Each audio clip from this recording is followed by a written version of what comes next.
Oi, patch level training for large language models. A very cool paper today. Basically, they find that they can just compress all the tokens in the dataset down to a smaller size to fewer embedding vectors, train on that, and then after most training is done that way, switch back to token level training and get just huge efficiency gains, aka just cheaper and shorter training runs for the exact same performance. Let's get into it. Disclaimer.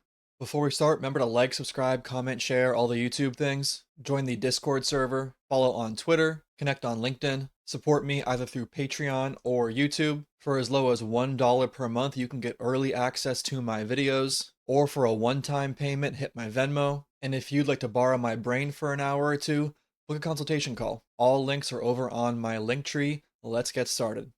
So this paper takes inspiration from other data modalities like images and audio, right? Where even in those modalities, it's pretty popular now to transform them into sequences for processing with sequence models, right? Sequence models are just so good, we can't resist.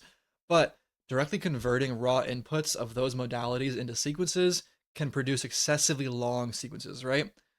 Images, just the high resolution ones, especially, even just the actual frequency for audio, we really can't handle that efficiently in the raw format. So, to improve the efficiency when dealing with such data, it's typical to reduce the sequence length by compressing segments of a specific length into patches, where you just grab some subsets of some size repeatedly of the actual inputs, and then you just usually run it through a learned method that then turns it into effectively tokens, right? However, for text, attempts to compress the sequence length are less prevalent and necessitate specialized model structures because it's not just raw data to use. We only have tokens, right? Which are just single integers. So in this paper, they're going to introduce patch level training to improve the training efficiency of LLMs. The core of the approach is to reduce the sequence length by compressing multiple tokens into a single patch. And this is really a lot simpler than I would have thought, their methodology here anyways. They divide the training process into two stages: patch level training and token level training. During patch level training, they feed the language model shorter sequences of patches and train it to predict the next patch, thereby processing the majority of the training data at a significantly reduced computational cost. The resulting parameters are used to initialize the token level model, which then continues training on the remaining data to adapt the knowledge gained during patch level training to the token level. The saying is like, instead of every single token being shown during training and trained on, they're taking a patch of, let's say, I think four is their common patch size, four tokens. They're taking the embeddings of those tokens, and I think they're just averaging them. We may correct that later. And they are at training on the actual output doing, I believe, top K, they might have said. Again, we'll correct that later if it's wrong. And they just have the model get the general idea of these input tokens roughly correspond to these output tokens, right? As opposed to individual outputs. And then that's the first stage of training. And then later, they then switch over to token level for like a not fine tuning phase, but like an actual final large phase. And they find that after being initialized with that patch level training, and they switch over to token level training, the model experiences a rapid decrease in loss as it continues token level training on the remaining data. Remarkably, it achieves an even lower loss in comparison with training from scratch while reducing training costs by half. Even lower loss, I think, has to do with the fact that it's been taught to model multiple steps ahead of time, and therefore just one step ahead becomes easier. I'd love to see this second stage do multi-token prediction. So yeah, we can see here, literally just taking our number of tokens, they chose four earlier, and they're just averaging the embeddings of those, right? And then for the actual loss function, I believe they are just, yeah, summing up. So kind of like doing a top K type thing, summing up the actual correct tokens in the output patch. And it's unclear to me. I think they're not doing an offset of one. They're doing an offset of the actual patch length when it comes to the next patch, right? I think so. That would make sense. So yeah, just simple average right here to create our actual patch embedding. And then it is next patch prediction, so predicting the K tokens in the next patch. So they're calculating the cross entropy loss for all subsequent K tokens based on the same patch prediction. So taking the CE loss of each individual token in the patch and then just summing them all up. And they do this patch level training regime on a fraction of the training data. They're going to call this fraction lambda. and then use the resulting parameters to initialize the token level model, right? Following this, the token level model continues training on the remaining data. So this is interesting. It might make sense to, instead of splitting the data set up, to actually just train on the whole data set patch level and then the rest data set token level. I'm suspicious that could be helpful. But here they just split that data set up into stuff they're going to do in patches and stuff they'll do token level. And then that allows them to adapt the knowledge gained during patch level training to the token level. Overall training costs are reduced to lambda divided by the patch size plus 1 minus lambda. I would like to see parentheses here. I think it's kind of confusing way to phrase this, but it is a significant decrease in actual total training cost. And they do clarify what I just said a little bit better. When the amount of training data is limited, which is not true for text, but whatever, this approach can also be utilized for efficient multi-epoch training. For example, given a budget of n epochs, we can conduct patch level training on the first n lambda epochs, and then switch to token level training for n times 1 minus lambda epochs, right? It's unclear to me if over these epochs, they actually chose to edit the patch ordering, meaning like rather than retrain on the exact same epoch with the same patch setup, it might make sense to like offset all your patches by 1 token or something. I would think, anyways. As well as it might make sense to do something like take a larger patch size at first training, and then over each epoch decrease your patch size. I would love to see that too. For the actual experiments, they set their patch size to k equals 4, and their data portion that they're actually going to train on with patches to be 2/3 of the total data sets, and show that they can reduce with that setup overall training costs by half without compromising model performance compared to token level training. So same performance in the ends, but you now have half the training costs. There are models doing this. When I say they maintain performance, they match baseline models in terms of perplexity and even demonstrate a consistent gain in zero-shot evaluation. So really improved performance, honestly, raising the average accuracy by approximately 0.5%. So you're cutting your training costs in half and getting 0.5% increase in accuracy. I think the accuracy increase again stems from the fact that the model is actually learning at first to do multi-token ahead prediction, even if it is out of order with the whole patches thing. And then it now has richer representations for semantics that it then uses once it does do token level. And now they did test different lambdas, different portions of the data set to actually do this with, and they found that smaller lambdas do lead to better performance, meaning doing less patch training, more token level training, have better performance, but also entail larger training costs, right? And I think their 2/3 was their good ratio for just keeping things even with performance. Then, looking at the multi-epoch training idea, right? They randomly grab a subset of 60 billion tokens in the piled dataset and increase the training epochs to 6. So they're running over those 60 billion tokens 6 times, but in patches. And to their surprise, patch level training continues to show superior training efficiency and even outperforms models trained in the full dataset. So meaning that's actually crazy, right? Is if we took our full data set size, like our full 15 trillion tokens or whatever from Llama, right? And we took our 10 trillion, 2/3 of it, right? And then we could actually run through that 10 trillion tokens multiple times over multiple epochs and end up with that last 5 trillion tokens being token level and get better performance overall. Assuming this scales up, obviously. We speculate this is because combining patch level and token level training on the same data contributes to better model regularization, which is interesting. They think regularization. I think it's not regularization. I think it's because of the fact that the model is having to predict multiple tokens ahead, and that's an actual increase in representation richness.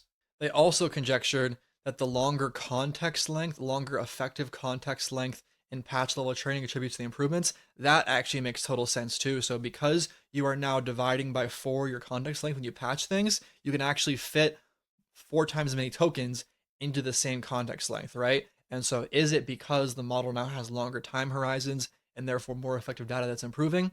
However, we reduce the context length during patch level training from kt equals 8,000 to t equals 2,000, and transformer for a given transformer size, this 370 million parameter one, the performance experience is a slight decline.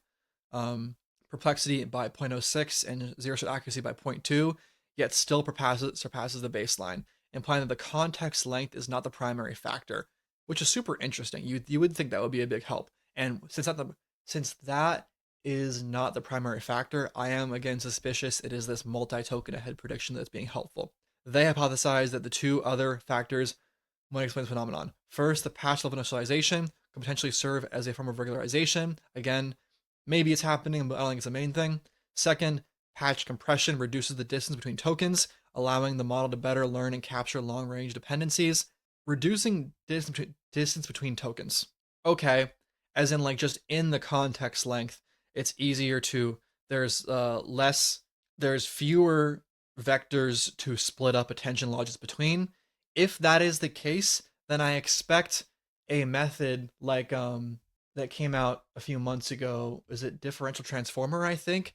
Then that differential transformer should not benefit because that model effectively learns how to better allocate its attention resources, right? So this is a potential explanation, but I would test this second one by doing this again, this experiment again, with a, is it called differential transformer? It's the one where they take it's the whole inspired by signal noise ratio whatever thing, and they take their attention matrices and subtract by other attention matrices in order to remove the noise and like get lower entropy distributions in their actual attention mechanism, right? If we were to rerun this with that, that would help us figure out if this second explanation is the case. Personally, I think it's neither. I think it is because the model is being forced to learn multiple tokens ahead into the future, and that itself is useful for training and for learning. And now here is the downside, the potential is that there is a trend of perplexity related to model size. The performance advantage of patch level training appears to decrease as the model size increases. So the model with patch level training experiences smaller performance gains from the increase in model size. On the other hand, in table 4, down here, the perplexity changes when maintaining a constant model size and varying the size of the training data. As the data size increases, the performance of patch level training improves at a faster rate compared to the baseline model. So what the heck did they just say right there? I kind of zoned out, even though I said it, not gonna lie. So in this top graph, they keep the dataset size constant and look at larger model sizes, and they find that the actual improvement decreases as you scale up model sizes. Honestly, though, this isn't quite enough to get a full trend out of it. See how it goes from actually up in this case from 0.7 to 0.99. So I'm kind of like, whatever. But more importantly, because that decreasing trend line, they do find that right here, you even get like higher actual perplexity than just the base transform model, right? So you're saving on actual training costs. So this is actually a fine trade-off to have because you can then train longer if you want to as well. But yeah, not great results in this chart right here.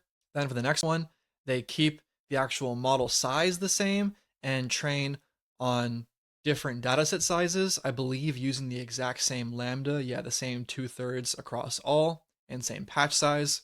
And they find a similar diminishing marginal returns, although the model baseline itself has that same diminishing marginal returns and an even lower amount though, so that's actually fine. And their explanation here is that as the data size increases, more training data is employed to adjust the model from patch level to token level, facilitating a smoother knowledge transfer process. However, an increase in model size implies a greater number of model parameters to be transferred to the token level, which raises the level of transfer difficulty and necessitates more training data. Based on that, patch level training is better suited for scenarios with abundant training data, which makes sense. I mean, you literally have to compress your training data. You should have a lot of it for sure. So this is definitely for scenarios where you have huge amounts of training data. Here, they compare different actual patch sizes and find that patch sizes of either 2 or 4 are ideal, which I think makes sense. 2 is just so easy and close to token level. 4 is in line with a lot of other prior findings, for example, Facebook's multi-token prediction and a lot of neuroscience stuff analyzing human brains as to like how far ahead do human brains actually predict, and 4 tokens is a pretty consistent number as to the correct level of resolution to actually do things at, even across tokenizers roughly, although tokenizers obviously have differences in the amount of compression. When you hit like a certain size, the amount of compression change over tokenizer sizes is so small that you still end up gravitating around 4 roughly. However, when they actually account for dataset size when looking at patch level size, so here they do either k equals 8, patch level equals of size 8 on 90 billion tokens, which has the exact same or I guess similar computational resources as a patch size of 4 to 45 billion tokens. They find that both models proceed with token level training on a 45 billion tokens afterwards, right? So one model Twice the data, twice the patch size. Other model, half the data, half the patch size. They both have the actual same token level post training, right? And coincidentally, their loss curves are nearly identical. In this context, the advantage of k equals 4 lies in its data efficiency as it achieves similar performance while consuming less data. So k equals 4, pretty solid, even when you account for compute and dataset size. So here is their kind of explanation as to why patch level training leads to better learning efficiency. Um, and then doing so from the perspective of neuron activation, right? So the training of LLMs is essentially a process of embedding knowledge from the training set into the model's parameters, right? During this process, the model employs all of its parameters to encode every token and updates the relevant parameters based on the gradient feedback. They argue that this is an inefficient process for larger models as the knowledge encapsulated in each token is only associated with small subset of model parameters, resulting in a limited number of effectively activated and updated parameters, right? So a lot of tokens are just useless in the sense that like filler tokens, right? And more importantly, is that as you get more and more parameters, the actual amount of information um, distributed to those parameters is smaller per parameter. You can think of it that way a little bit, right? So by having more tokens in every single batch, you actually increase the information density that is used to update the parameters and therefore get better parameter updates. They substantiate this by measuring the percentage of activated neurons for models of different patch sizes. In the token level model, k equals 1, only a small portion of neurons are activated, particularly in the lower layers. By grouping multiple tokens into a patch, the information density processed at each step is increased, which is manifested as increased neuron activation rates. So the models are actually more stimulated, doing more when you give them patches as opposed to just tokens. Don't forget to like, subscribe, comment, hit the bell, all the YouTube things. Join the Discord server, follow on Twitter, connect on LinkedIn, and consider supporting me monthly either through Patreon or by hitting that YouTube join button down below. For as low as $1 per month, you can get early access to my videos. Or if you're a one-time payment kind of person, hit up my Venmo. And if you want to borrow my brain for a bit, consider booking a paid consultation video call. All of those links are over in my link tree. And yeah, end of video.